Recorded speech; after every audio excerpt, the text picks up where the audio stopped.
Belief and knowledge are very intimately related to desire, and perhaps, if we can understand these two issues, we can see how desire works and understand its complexities. One of the things, it seems to me, that most of us eagerly accept and take for granted is the question of beliefs. I am not attacking beliefs. What we are trying to do is to find out why we accept beliefs, and if we can understand the motives, the causation of acceptance, then perhaps we may be able not only to understand why we do it, but also be free of it. One can see how political and religious beliefs, national and various other types of beliefs, do separate people, do create conflict, confusion, and antagonism, which is an obvious fact, and yet we are unwilling to give them up. There is the Hindu belief, the Christian belief, the Buddhist, innumerable sectarian and national beliefs, various political ideologies, all contending with each other, trying to convert each other. One can see, obviously, that belief is separating people, creating intolerance. Is it possible to live without belief? One can find that out only if one can study oneself in relationship to a below F. Is it possible to live in this world without a belief, not change beliefs, not substitute one belief for another, but be entirely free from all beliefs, so that one meets life anew each minute?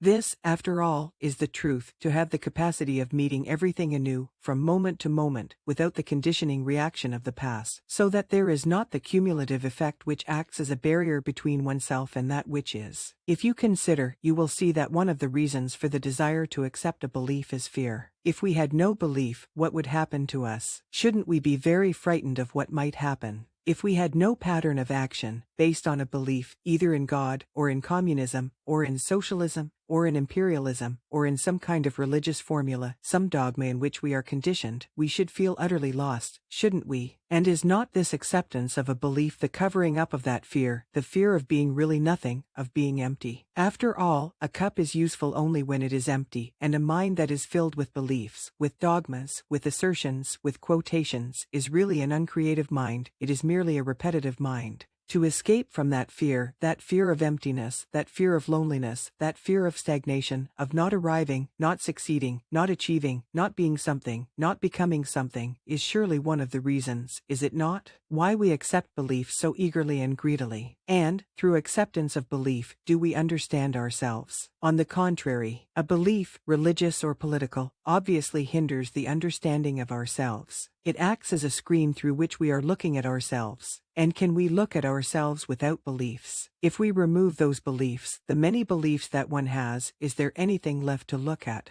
If we have no beliefs with which the mind has identified itself, then the mind, without identification, is capable of looking at itself as it is, and then, surely, there is the beginning of the understanding of oneself. It is really a very interesting problem, this question of belief and knowledge. What an extraordinary part it plays in our life. How many beliefs we have. Surely the more intellectual, the more cultured, the more spiritual, if I can use that word, a person is, the less is his capacity to understand. The savages have innumerable superstitions, even in the modern world. The more thoughtful, the more awake, the more alert are perhaps the less believing. That is because belief binds, belief isolates, and we see that is so throughout the world, the economic and the political world, and also in the so-called spiritual world. You believe there is God, and perhaps I believe that there is no God, or you believe in the complete state control of everything and of every individual, and I believe in private enterprise and all the rest of it. You believe that there is only one Savior and through him you can achieve your goal, and I don't believe so. Thus you with your belief and I with mine are asserting ourselves. Yet we both talk of love, of peace, of unity of mankind, of one life, which means absolutely nothing, because actually the very belief is a process of isolation.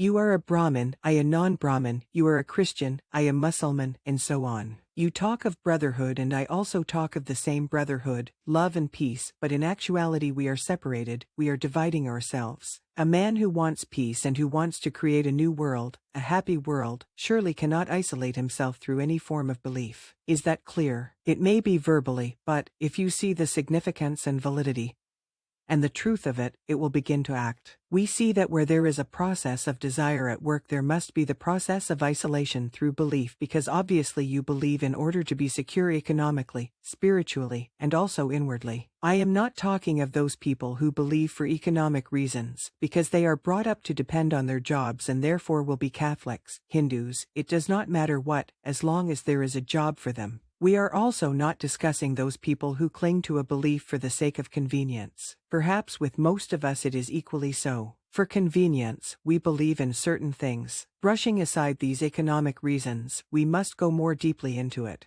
Take the people who believe strongly in anything, economic, social or spiritual. The process behind it is the psychological desire to be secure, is it not? And then there is the desire to continue. We are not discussing here whether there is or there is not continuity, we are only discussing the urge, the constant impulse to believe. A man of peace, a man who would really understand the whole process of human existence, cannot be bound by a belief, can he? He sees his desire at work as a means to being secure. Please do not go to the other side and say that I am preaching non-religion. That is not my point at all. My point is that as long as we do not understand the process of desire in the form of belief, there must be contention, there must be conflict, there must be sorrow, and man will be against man, which is seen every day. So if I perceive, if I am aware, that this process takes the form of belief, which is an expression of the craving for inward security, then my problem is not that I should believe this or that, but that I should free myself from the desire to be secure. Can the mind be free from the desire for security? That is the problem, not what to believe and how much to believe. These are merely expressions of the inward craving to be secure psychologically, to be certain about something, when everything is so uncertain in the world.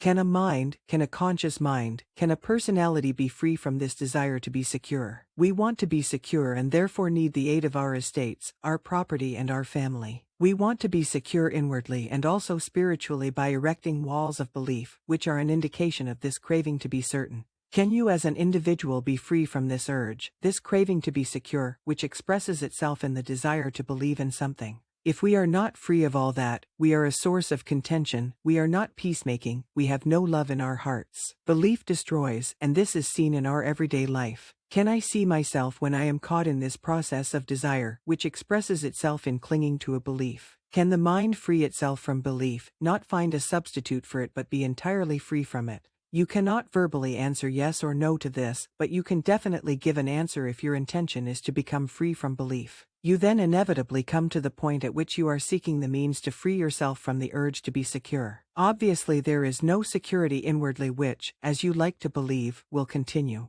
You like to believe there is a God who is carefully looking after your petty little things, telling you whom you should see, what you should do and how you should do it. This is childish and immature thinking. You think the Great Father is watching every one of us. That is a mere projection of your own personal liking. It is obviously not true. Truth must be something entirely different. Our next problem is that of knowledge. Is knowledge necessary to the understanding of truth? When I say I know, the implication is that there is knowledge. Can such a mind be capable of investigating and searching out what is reality? And besides, what is it we know, of which we are so proud? Actually, what is it we know? We know information, we are full of information and experience based on our conditioning, our memory and our capacities. When you say I know, what do you mean? Either the acknowledgement that you know is the recognition of a fact, of certain information, or it is an experience that you have had. The constant accumulation of information, the acquisition of various forms of knowledge, all constitutes the assertion I know, and you start translating what you have read, according to your background, your desire, your experience. Your knowledge is a thing in which a process similar to the process of desire is at work. Instead of belief we substitute knowledge. I know, I have had experience, it cannot be refuted, my experience is that, on that I completely rely, these are indications of that knowledge. But when you go behind it, analyze it, look at it more intelligently and carefully, you will find that the very assertion I know is another wall separating you and me. Behind that wall you take refuge, seeking comfort, security. Therefore the more knowledge a mind is burdened with, the less capable it is of understanding.